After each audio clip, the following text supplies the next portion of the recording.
Joining us now from the courthouse in Orlando is former prosecutor Beth, a correspondent for True TV's In Session. Beth, good to see you this morning.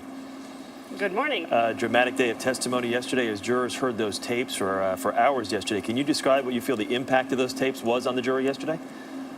You know, I was in the courtroom watching. The jurors looked at monitors in front of them in the jury box. They stared at those monitors, transfixed, not even taking notes, and barely looking up at Casey Anthony, who was seated directly across the courtroom from them, in front of them. Lie after lie, Chris, was told by this woman who the defense says knew at the time that her baby was dead.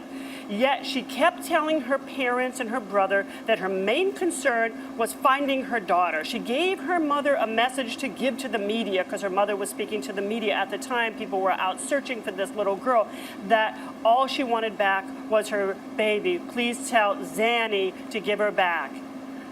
And all along, she knew she was dead, either at her own hands or an accidental drowning. It was very intense in the courtroom, and I don't know how to describe it, but jurors just didn't move as they looked at these series of lie after lie after lie. She gave no clue whatsoever to where her baby could be. Well, then how big an obstacle is this for the defense? I mean, even they admitted that their client is a liar and has lied to investigators. And from what we're seeing by all accounts, whether it's the babysitter or where she worked, I mean, the woman doesn't tell the truth. How do you get by that if you're trying to defend this woman?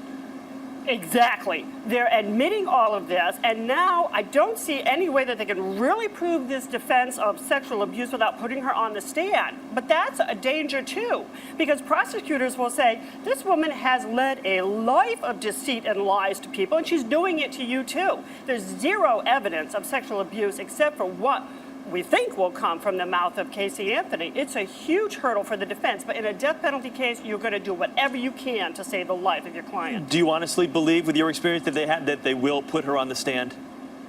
I really don't see, Chris, how they can avoid it, because any evidence of sexual abuse is considered self-serving, meaning it cannot come in unless she says it first.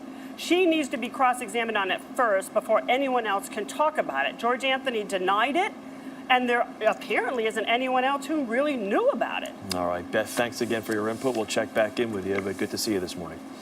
My pleasure. Beth for us in Orlando.